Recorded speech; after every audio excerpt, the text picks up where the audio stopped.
the parentified child, the one who takes care of the parent, sometimes hoping that if they parent the parent well, the parent will finally be able to parent them. It's not an uncommon story. And this young woman describes the dilemma of wanting to outgrow her role so that she can finally sometimes be the mother's child and sometimes just be an adult without having to be a premature parent. I invite you to listen with me. I'm Esther Perel, and this is Where Should We Begin? Hi, Esther. I'm speaking to you in hopes that we can talk about the relationship my mother and I have. It's a complicated one, but simply put, I'm the mother in the relationship. My mother was a product of an arranged marriage. My parents love each other very much, but my mother is very sheltered growing up and was married and had a child by 23 without much real-world experience herself. Then 8 years later, after years of emotional abuse from my paternal grandparents, my parents moved to America. I quickly became the intermediary between the outside world and my mom. My father, who was busy with work and providing for his family, had little time to spend with us. And my mom, too incapable, my brother, too young, I became the emotional leader of my family. I jokingly say I've been an adult since I was 8. This parentification strained many relationships. As I got older, I kept having hope that my mom and I could be both adults now, but that has also rarely happened. Me and my dad have become the caretaker of her emotional needs. And if I were to be very harsh, I would say that she sees herself as the victim in all of this. The time that she had with her in-laws, not having the exposure to feel prepared for the outside world, not being able to speak English confidently, all of it kind of becomes barriers to why she can't do something. And if I point out any of these things and how they impacted her children, she gets defensive and even starts guilting, me, so much so that it becomes my job to make her feel better. And this pattern keeps repeating, and I don't know how to confront this part of my relationship with her. I love her very much, and I have a lot of empathy for what she's gone through and try my best to validate and understand her. But this is also something that's the undercurrent of every interaction I have with her. So any help to mend this part of our relationship would be very helpful. Thank you, Esther.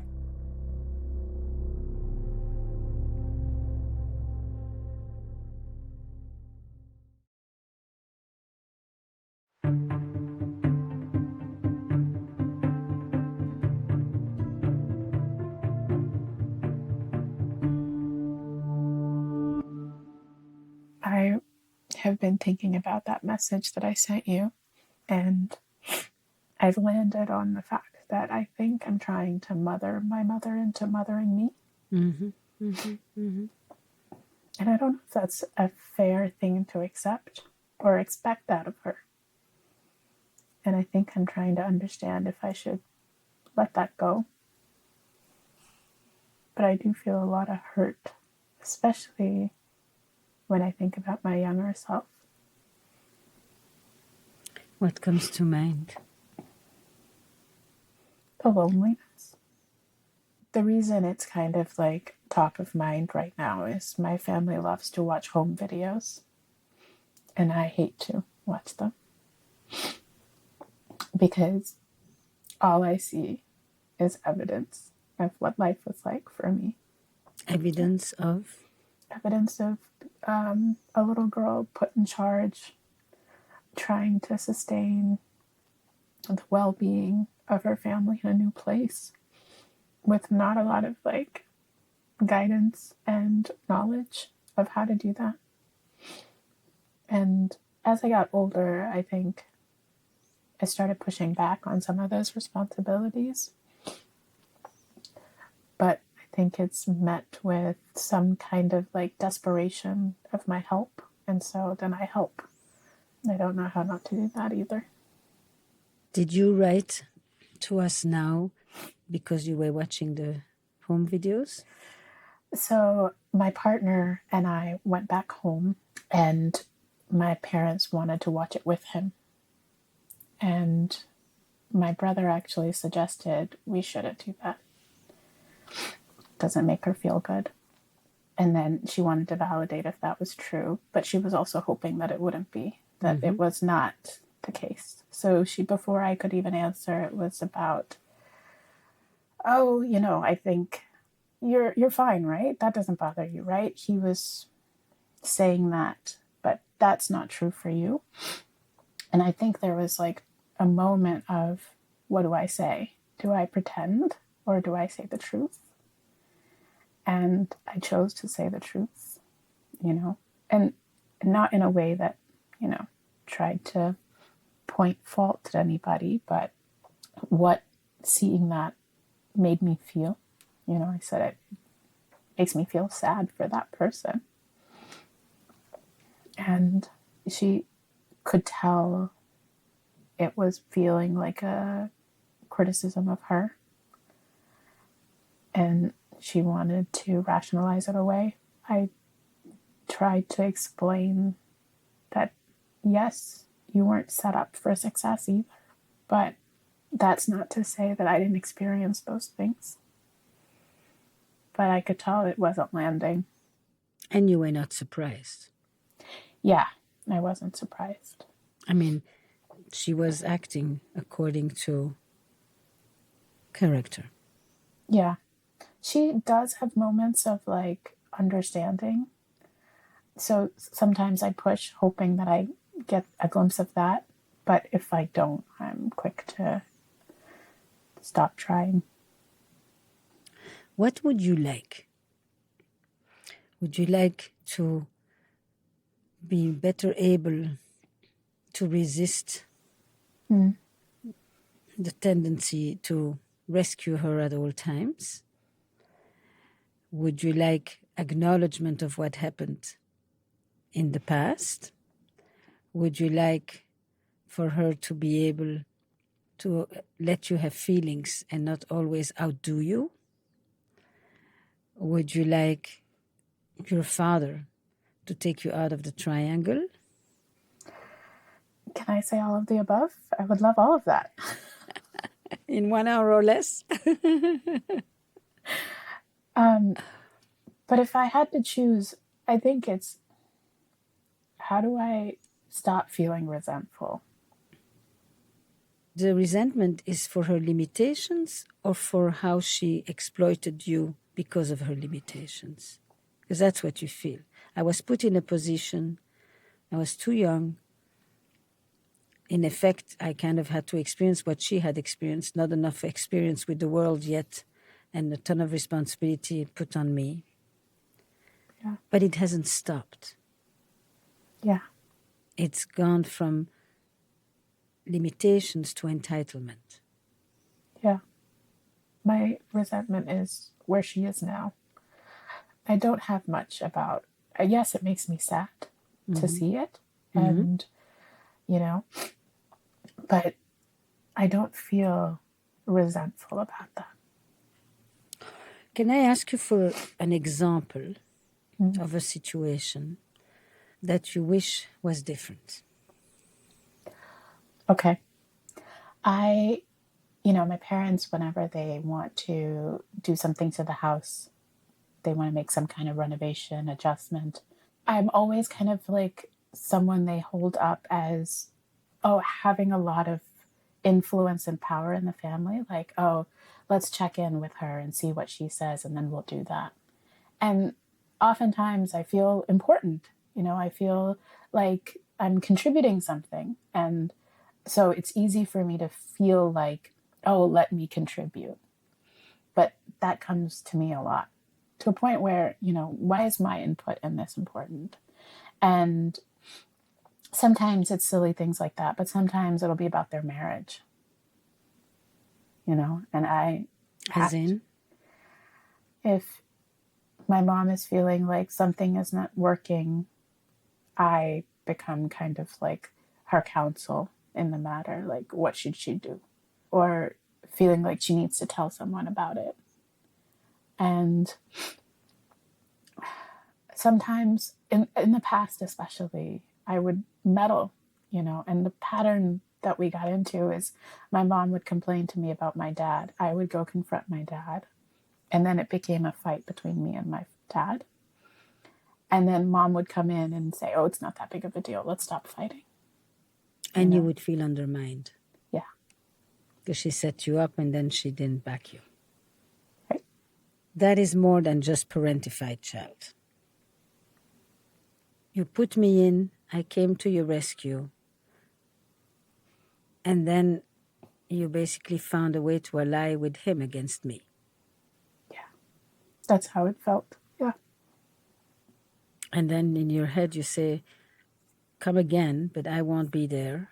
I will not intervene anymore. I won't let myself be trapped like this. But then you do it again. It's gotten better where I Good. now I had to tell her, like, your marriage is between you two.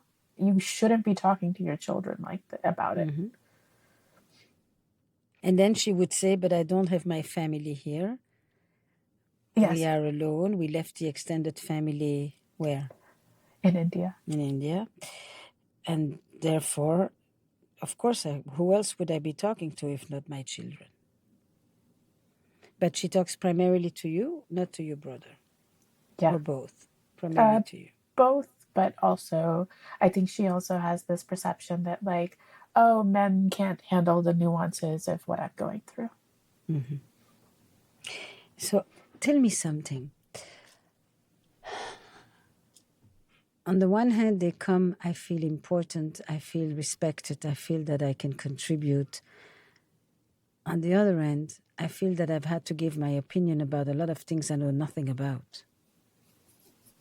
Yeah. Which means I have to perform confidence. Oh, yeah, you had it nail on the head. That's my whole life. All right. And that probably didn't just stay in the house. No. That accompanied you, because you too, were you born in America? No, I was born in India. And you came at what age? 8. So you too had to do a lot of learning and translating and figuring out the codes and all of that. There's a notion sometimes that the kids learn the language sooner, so they instantly are put as the official translators for everything administrative and all of the rest. See, when people say I had to be an adult since I was young, what does it actually mean, right? Yeah. What does it mean to have to perform confidence, to pretend that you know when you don't, to never be able to say I don't know, because if she doesn't know, she turns to you. But if you don't know, who do you turn to? Right? Right. But I'm talking generically, and you know your own experience.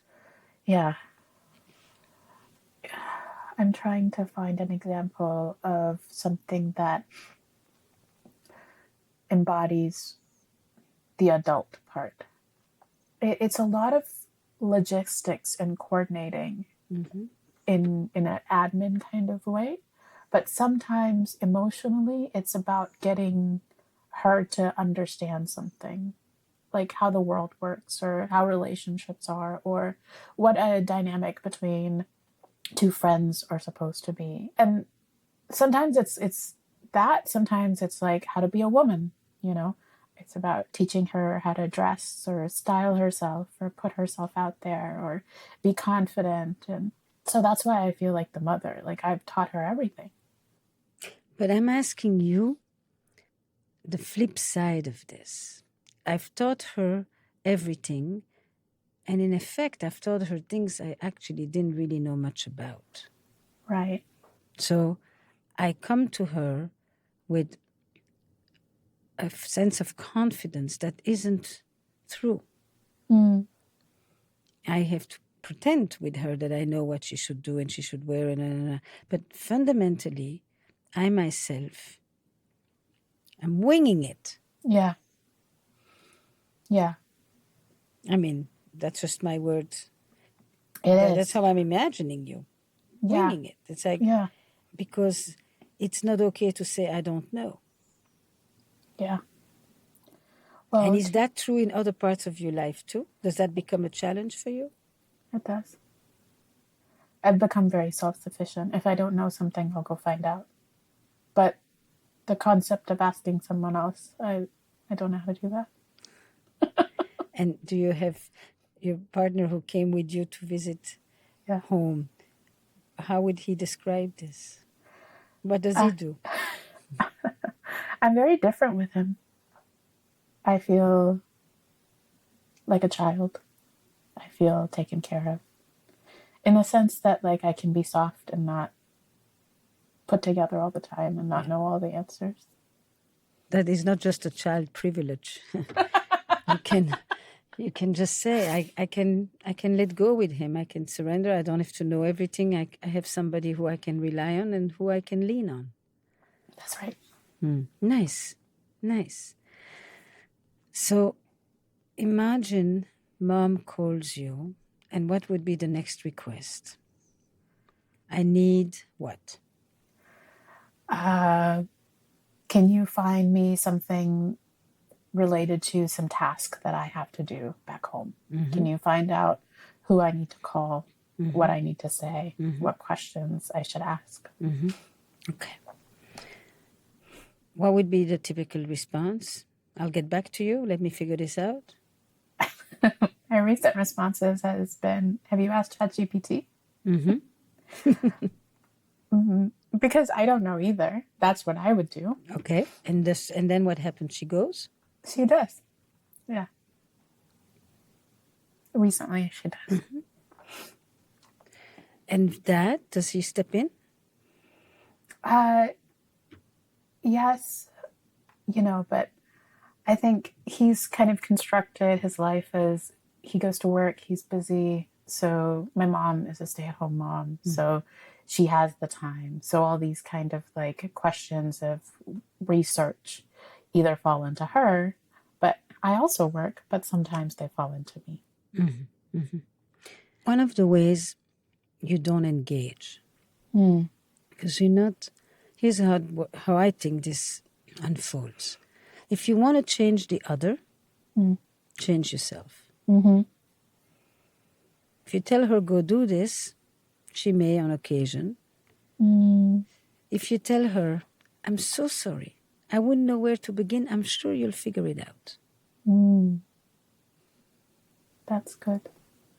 I know that the last times you went to the chat, GPT, told you this, told you that, and you figure, I actually learned from what you did. I very much enjoy learning from you. I don't think I've ever said that. I'm going to suggest to you a bunch of these, but the point of these statements is that they help you redirect and not fall into the, I either have to become mean and rejecting and tell her no, or I have to do it and then I resent her. So it's a binary. I do what she wants and I'm upset with myself, and I do what I want and I'm upset with her, or reverse. I do what she wants and I'm upset with her. I do what I want and I feel guilty and I feel that I'm not a good daughter and that I'm not loyal and that I'm betraying a set of other values that are very important to me. Yes. So how do you say no without saying no? Yeah. It's like, I wish I could help. I'm sure you will figure it out. I'd love to know what you decide. But I need your help. So let's imagine it continues, but I need you too. Yes. That's a very good question, and I'm sure you will find the answer. It's not even go ask this person and go. It's, I know that, you have shown multiple times how clever, thorough, solution-oriented, competent, and all of this with an accent.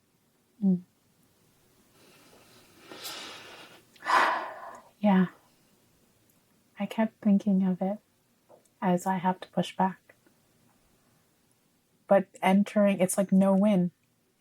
I push back, I feel bad. I do it, I feel bad. Mm. Even talking to you, I felt so guilty. I imagined. It's disloyal. Right? She is not responsible. She didn't know better. I mean, you've found wonderful ways to excuse her constantly. So to the point where you don't feel you're entitled to have your feelings.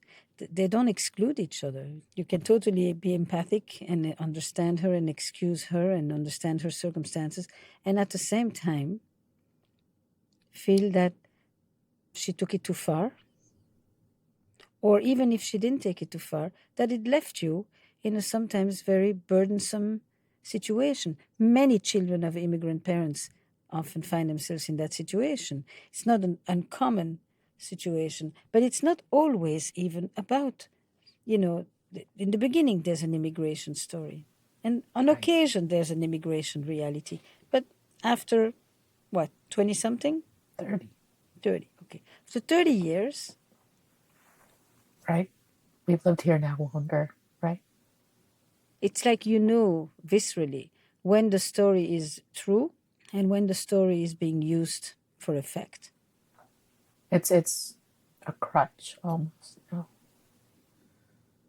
See, the interesting thing is that you actually will have an easier time, if I can use those words, to love mom. You will love her better. Yeah. Instead of despite or, Yes. yeah. It also feels emotionally less burdensome to like try to carry around either guilt or shame and obligation. Like, I think that was kind of where I was putting myself. It's like, oh, either way, I'll feel a negative emotion. But if I don't engage, then I don't have to. Give me another example. The example that comes to mind, when my mom's mom passed, I went home to be with her. And what happened when I went is that my dad kind of disengaged from providing that support. And my brother didn't come. So it became like her grief was mine to hold and support. And I didn't think that was going to happen. I thought we as a family would come do it together. And I found myself kind of holding it for her, you know? And what happens to you then? I feel burdened that, oh, I'm alone in having to do this. I was also grieving, but I had to be strong. I don't know, I think I expected my dad and my brother to also kind of emotionally be there as well. And do you ask them? I didn't at the time. And you didn't? Because what happens? How much do you forget yourself once her reality inhabits you and becomes entirely your reality, that you can no longer have any awareness of any of your own needs or needs for her, for that matter? That's exactly what happened. I just got focused on, I'm here. Okay, fine. I'll help her. Mm-hmm. Were you just you alone with her, or did you bring some of her other supports? Just me and her. Why? You know, I think someone in the community found out and they wanted to provide some kind of support. And actually, I think they called and she didn't want anyone else to know. She was surprised that someone found out, and she wanted to kind of become a recluse and asked that person not to share it with anyone else. Mm-hmm. But she was not the only one going through the grief. Yeah. Yeah. I didn't even consider that. I know. I see it. Her feelings feel so big. I don't know how to have space for mine. Right. I had a reputation earlier in my family that I was just angry all the time. I think it was maybe the only feeling I couldn't control. Sometimes it's not so much that anger is the feeling we can control, but holding on to anger is a way of feeling that we at least are holding on to some of our needs. Yes, yes. To be angry is a way of remembering yourself. Yeah. To be angry is a buffer. And I think that there are other ways to do it that don't demand you to be angry. Yeah. That don't rely on anger as the way to maintain a space for yourself, as you say. Yeah. When you are crying now, they don't know that side of you. They only know I don't have no idea what the angry side looks like. I haven't seen an iota of it. Yeah. But I actually don't. For a long time, I didn't know how to express anger. The anger that they're referring to is me being slightly moody, distant, maybe a little snappy. But no, I don't yell. But it's ineffective anger. Mm. Because you snap and then you do. You snap and you comply. Yeah. Yeah. Right. Versus to actually work diligently on maintaining that space. Yeah. I understand you do not want other people to know. We have different ways of grieving. For me, other people being here with us, coming to sit with us, bringing food to us, whatever the rituals are that are part of your culture and tradition, would help me a lot. My initial reaction to that is that feels very selfish. I know that's bad, but this is probably why. Like I've been conditioned so much to even say something like that sounds selfish. What about it? I'm not surprised, but what about it? I think some of it is also cultural. Like there's no such thing as individual needs, right? It's very much what does the family need. Yeah, but she didn't think about that either. I don't want anybody to know is not a cultural need. Yeah. Right. You know, you probably know that from having heard me at other times, I give tremendous room and space and respect for cultural values. You do. But I also have learned that in families, we sometimes do cultural camouflage. Yes. Yes. Yeah? It's like, we don't do this. Our culture, we don't do this. And we use the culture to make a point that has not much to do with the culture itself. When she doesn't want anyone to know, that is not actually the cultural value. When you say, this is happening to the whole family, we are all going through a loss and we are all grieving, we need the support we can get. And you can say it in the we. Yeah. You are not usurping her needs, and you are not imposing your individual, Americanized, selfish, self-centered. Yeah? Right. Right. What else? What other words are used? Americanized is definitely one. There's a big kind of like, what I want, I do. So it's very interesting. If you assert some of your needs toward mom, you instantly will feel selfish. Yes. Mom instantly will experience you as defiant. Yes. So the system is well put in place to make sure. Finish my sentence. To keep everyone in their place. Yeah. Yeah. My invitation is a both and. Okay. Right? It's not me versus you. Right. Both and is we are all grieving. It's a big, big, big loss.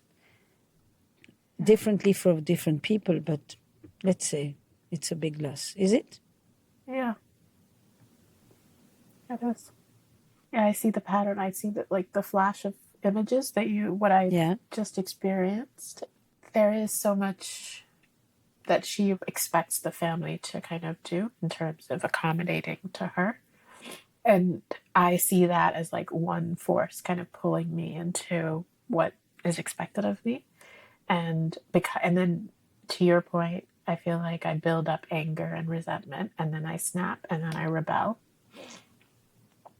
and then find a way for me to feel comfortable complying. Walk me through it. There was a lot of pressure on me, especially in my early 20s, to be a good Indian daughter that wants to get married. And in our culture, a lot of that, everything about us is policed in that quest. And hair is a big one. So everyone feels very committed to how long your hair should be, because hair represents femininity, and it should be long and luscious or whatever. And every once in a while I'll go cut it. And one day I cut it off completely. I had a pixie cut, essentially like something that...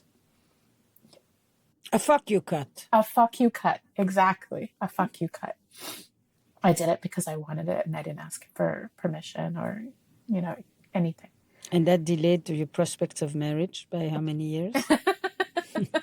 Well, considering I'm still not married, pending. I think it was a big fuck you to the family, to the expectations, to my mom's expectations of me, the culture, all of it. And I felt like, so here's a rebellious act that says fuck you, and now I'm going to bring them onto my side. I'm going to say it's just hair, it grows back, I'm young, I'm too young to be married anyway. And so I go on this campaign. And then sometimes they do come around. And, I acted out, but I am a good girl and a good daughter anyway. I had an act of rebellion, but I'm still loyal, dutiful. Yes. Breaks my heart. But yes, that's been the pattern. Is your partner from the same culture? No. He's Black. And how has the family received that? Not the fact that he's Black as much as the fact that he's not from the culture. It's both. It's both. My parents wanted me to have an arranged marriage for early in my 20s.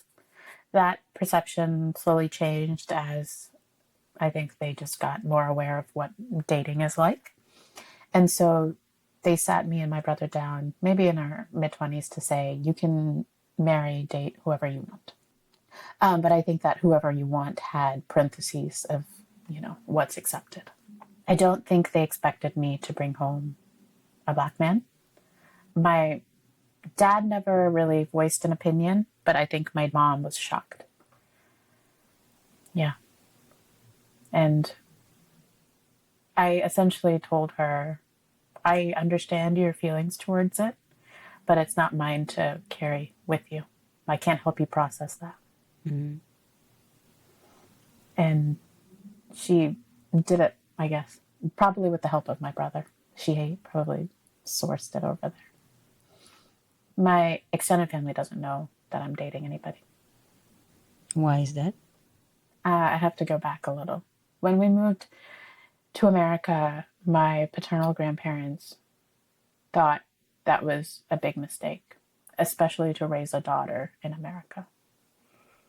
So much so that they sent a newspaper clipping of Girls Gone Wild to my parents to say, this is the future you've established for her. I think what is considered honorable is moving, changing within the community and within my family. Dating is okay, but let's get married. And if we're on the track to marriage, then we'll tell people. But I think it's mostly her. She doesn't want to share yet. It would be the same if it was an Indian man? No, it would not be. So let's put the dots where they belong. Here's another one. Mm. Mom, I very much can see the bind that you are in. On the one hand, you want to give me the freedom that you know I need and that raising your children in America entails. And on the other hand, you don't want your wicked in-laws to tell you that you failed and they were right all along. I Right. see the bind, and I have a lot of respect for how you have to deal with it. Mm. Period. Mm. I'll tell you what I'm thinking. Mm-hmm.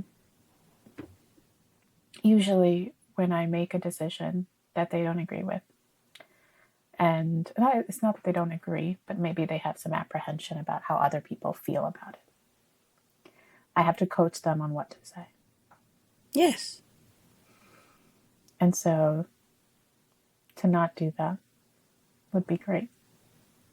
So basically, what should your mom say to the extended family in order for the extended family not to berate her, to put her down, to criticize her, to feel threatened because everybody is supposed to participate in the maintaining of the status quo?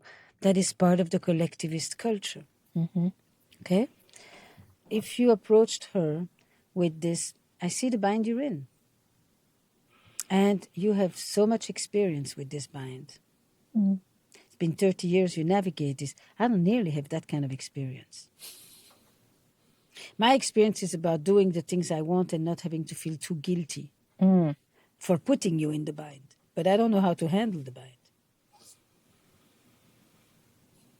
It's like I need to behave a certain way so that you can stand proud in front of the people that stayed in India and told you not to come, or any other situation like that. It's constantly intergenerational. And we're only addressing 3. Yeah. There may be more. Right. So if you say, I have a lot of respect for the kind of complexities that you have to deal with. Period. Nothing else. Then what? Play it with me. She'll get She said, anxious. yeah, she'll say, Well, she'll say, I don't know what to say. I don't want to have that conversation. I don't blame you. Yeah, they're not always very understanding. They don't live between 2 cultures the way we do. And for them, things are more clear. I don't blame you. Period. Mm. You should ask her to ask ChatGPT. We should have the chat right now comparing notes with us. I don't think I ever thought that not doing something was an option. I know that. But you're doing something. You're just Yeah. not doing the thing that you have been assigned and have gotten used and have taken on to consistently do. You're doing something. You're actually, what it's called in jargon, you're actually doing a slight differentiation from her. This is your dilemma. And there's not a word I've said that isn't true. She has more experience than you. Right. Yeah. This is her dilemma. This is their dilemma. I'm sure you and Dad will discuss and find the right way to approach this. I want my partner choice to be celebrated. It feels like a more peaceful stance. I understand that it's hard for you, Mom, to tell them how happy you are for me. Mm. And I understand how hard it may be for you to tell me that you can't tell me you're happy for me because you're constantly having to deal with the voices from abroad. Yeah. That's a dilemma. I hope that by the time we make a decision, you find a way to come around.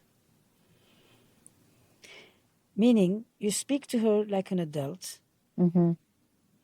It's the same as when people have decided that someone is an incompoop.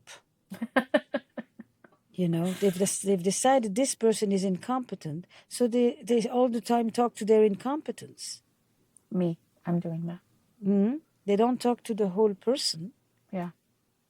And I think I feel bad about the person that I am when I'm confronted with it. Like, I don't see her whole. I definitely see the deficiency, and then I'm frustrated. And then I'm Right. frustrated with the person that I am in that moment. Yeah. But your mom has, 30 years of experience. So, there's a whole journey. Yeah. In a way, you've all been convinced by the fears. But the fears live in a larger frame. There's a lot of other things about this woman. Mm. And the invitation is for you to speak to the whole person. I like that. She says, I don't know what to say. I say, yes, those are difficult conversations to have. You don't jump in and instantly offer whatever she needs to say because you don't actually have a clue. It's never been your dilemma. You don't really know what to say. Yeah. I mean, yes, you can come up with all kinds of smart things. You're very smart. But in effect, she knows more about it than you. I don't think I've ever known any of the right things with what she's going through. I'm guessing at best. So you just said nobody knows this as well as you. Now, let's be this is not always going to be received. Oh, thank you, that is so nice. Because you're loosening a pattern, and all you need to do is focus on your part of the pattern. Okay. And stay consistent and kind and respectful and loving. We're not in a confrontation here. Right. What if she can't get what she needs from me and then tries to get it from somewhere else within the family? Maybe brother, dad. That's her choice. Yeah. You're not there to be the conductor. If she should be asking her husband. Right. Why not? He's the partner. Right. And you can say, I'm sure that you will find the right resources to help you figure this out. I wish I could tell you. I don't know. Now, what's different is that you're not saying, I wish you didn't ask me. Or you're not saying, why should I be the one to tell you? Every time you come to me, you think I have any idea? I don't know anything. No, there's no need to react. Yeah. Because what you're doing is you're disengaging. Yeah. Esther, this is going to be life-changing. Well, you'll let me know. I don't know. I hope. Right. It's step, huh? Yeah. At least my own, I get caught up in this, pattern over and over again. And I play the same part and she plays the same part. Correct. And we start, there are many ways to approach this. We could do a whole analysis of it. We could try to understand it. We could look at the attachment story. I think today I thought when I listened to your question, I would want to start with actually diluting the rigidity of the interaction. Right. And suggesting some tools that allow you to respond not from the reactive place in which you either resent, angry, guilty, feel bad about you, feel bad about her. It's set already. That has taken 30 years too. So how do you speak to an adult? And how do you not perform false confidence? Because you are afraid that if you don't instantly step in, she will be all alone. Yeah. And so, as a result, you are weeping, feeling all alone yourself. Nobody needs to be all alone. Right. One doesn't compensate for the other. And at some point, you'll have a conversation with your father if that's possible. What do I say? As I start another life for myself, as I have my own relationship, you're going to be more needed in the house. We are about to go through another transition, married or not married, it doesn't matter. Yeah. I stepped in when you were off and gone. At this moment, you will step in as I am about to step out a little more. Yeah, I hadn't thought of that. I felt like everyone was burdened already. Let me do my part to unburden some people. You can do that. The goal is not to never do that.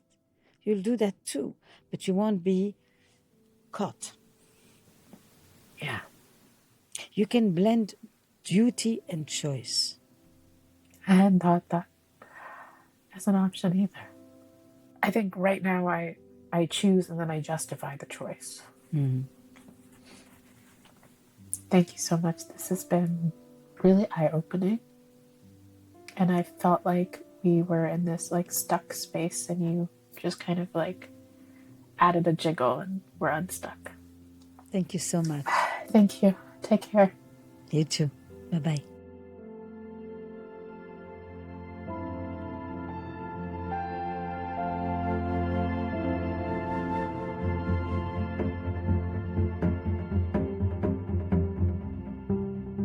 This was an Esther calling, a one-time intervention phone call recorded remotely from 2 points somewhere in the world. If you have a question you'd like to explore with Esther that could be answered in a 40 or 50-minute phone call, send her a voice message and Esther might just call you. Send your question to producer@estherperel.com. Where Should We Begin with Esther Perel is produced by Magnificent Noise. We're part of the Vox Media Podcast Network, in partnership with New York Magazine and The Cut. Our production staff includes Eric Newsom, Destry Sibley, Sabrina Farhi, Kristen Muller, and Julian Hatton. Original music and additional production by Paul Schneider. And the executive producers of Where Should We Begin are Esther Perel and Jesse Baker. We'd also like to thank Courtney Hamilton, Mary Alice Miller, and Jack Saul.